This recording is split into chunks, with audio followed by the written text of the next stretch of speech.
incluso el subsidio más alto que pueda tener un oficial, y usted lo compara con lo que puede suceder con otros ciudadanos, y compara los esfuerzos, las horas hombre, para no hablar de ese soldado, de ese patrullero, pues evidentemente son limitados. Ahora, hay algo que usted preguntó, y es lo del año 14, ¿por qué necesariamente se tiene que colocar los recursos en la caja? En fin.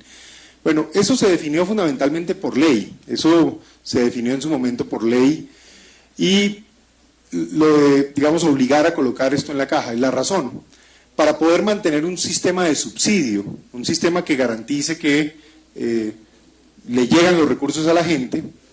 Lo que se hace fundamentalmente es que esto funciona como una gran bolsa, en donde la gente coloca sus cesantías, se van colocando allí, ellas van generando un retorno, y a través de ese retorno, más un aporte anual que tiene que hacer de todas maneras el Estado, se va constituyendo lo que es ese ahorro programado, si se quiere, porque esto es un modelo de ahorro programado, no es otra cosa, que garantiza que la gente, cuando llega a su año 14 y dándole sostenibilidad financiera a la caja, obtiene su ahorro más su subsidio, y al empaquetarlo, pues queda con un monto que, insisto, es poco para lo merecido, pero es un monto razonable y un derecho establecido.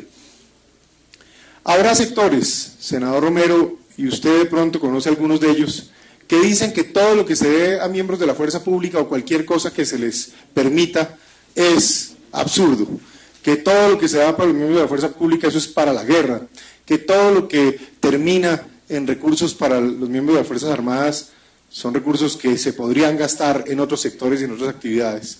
Yo valoro mucho, por eso digo que proviniendo de su visión, usted mismo insista en la importancia de que precisamente los miembros de la fuerza pública tengan unas condiciones y unos recursos apropiados. Esa caja promotora de vivienda, todo el tiempo en las juntas, quienes me representan, pues tratan de hacer un trabajo por seguirla mejorando. Por ejemplo, hay una discusión que teníamos en algún momento que tal vez se aprobó, que era que la gente pudiera retirar los recursos en el año 8 y que con eso se le diera un anticipo de modo que consiguiera un crédito de vivienda para completar los recursos. Parte de lo que se ha descubierto es que la forma más efectiva de tener un monto que permita por lo menos acceder a algún tipo de vivienda razonable es el modelo de los 14 años, por la acumulación de recursos. Ahí podríamos entrar en una discusión eminentemente financiera, de modelo, cómo se puede financiar mejor, con qué contraprestaciones de flujos puede haber, en fin. La verdad es que siempre esa discusión está abierta, y yo le digo, si uno encontrara la manera que la gente accediera al monto crítico de una manera anticipada, sería ideal. Pero esto es ideal siempre que no se ponga en riesgo la sostenibilidad financiera de la caja. ¿Por qué? Porque esta es una lógica de un sistema de ahorro programado, pero colectivo. ¿Eso qué significa?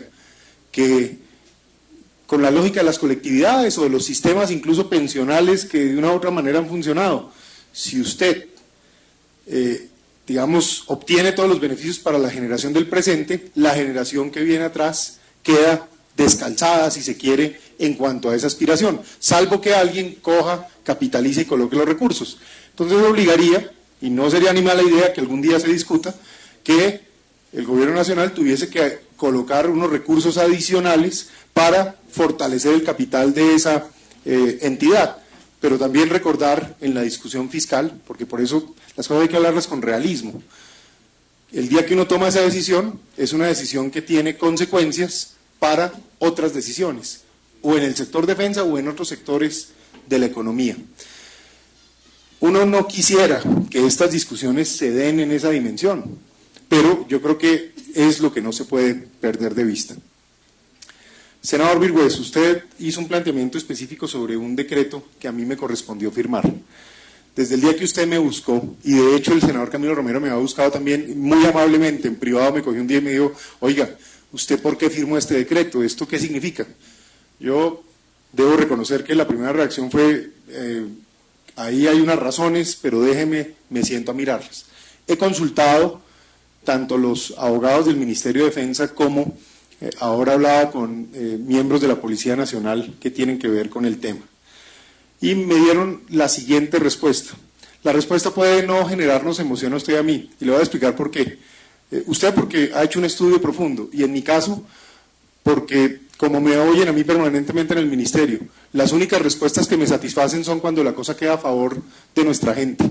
Todas las demás yo las sufro, pero aquí también hay normas y leyes y, digamos, razones jurídicas que también los funcionarios públicos tienen el deber de acoger, también sobre una base de proteger el patrimonio público, los recursos públicos. La explicación es la siguiente, senador. La ley 62 del 93, que es la que le dio facultades al presidente de la República para precisamente diseñar el nivel ejecutivo.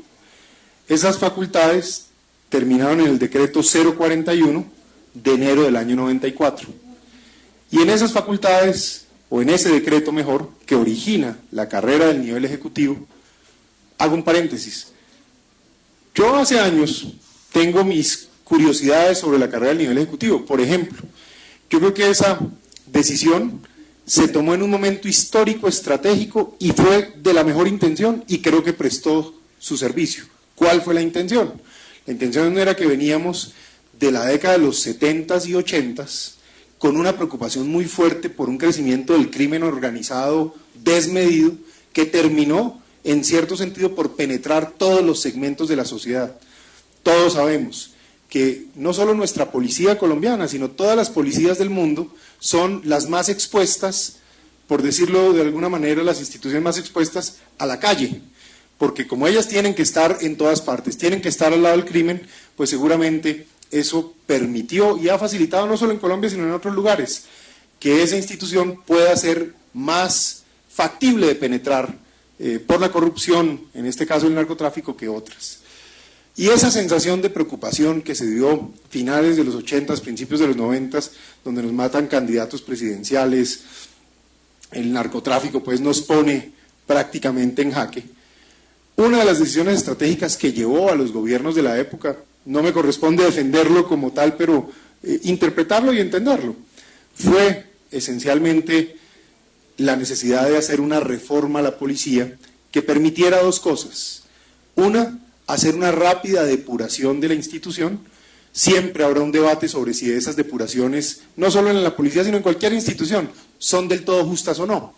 Tampoco quiero cerrar la puerta, pues, porque siempre en eso, cuando se tira una red, eso cae en el atún, pero también cae en otros pescados, digamos, y ahí es donde vienen las injusticias. Pero eso era lo que se buscaba. En primer lugar, la posibilidad de la depuración, y en segundo lugar, conformar un sistema de personal ejecutivo, como se le llama, que reemplazaba la lógica de los suboficiales y los agentes, mezclando el sistema en uno solo, con el objetivo de tener un personal con un nivel académico y de requisitos de ingreso más elevado.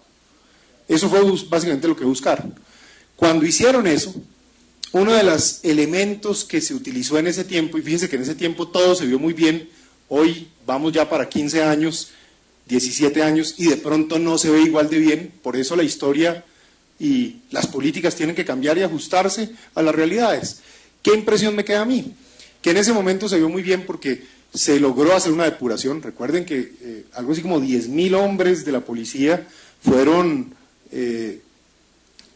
salieron de la institución en un periodo corto de tiempo, 3, 4 años.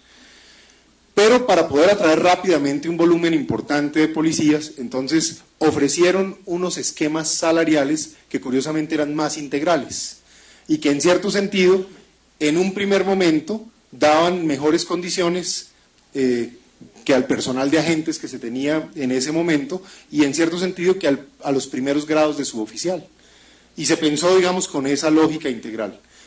Lo que hoy, años después, sabemos todos de ese sistema, es que el sistema no necesariamente permite un sistema de ascensos y reemplazos típico de las organizaciones castrenses. Dicho de otra manera, el modelo de suboficiales, por ejemplo, de las fuerzas militares, o de oficiales, incluso en la misma policía, en las fuerzas militares, tiene un modelo de carrera en donde por tiempo de servicio se garantiza que si se cumplen requisitos, no solo llegar al tiempo, sino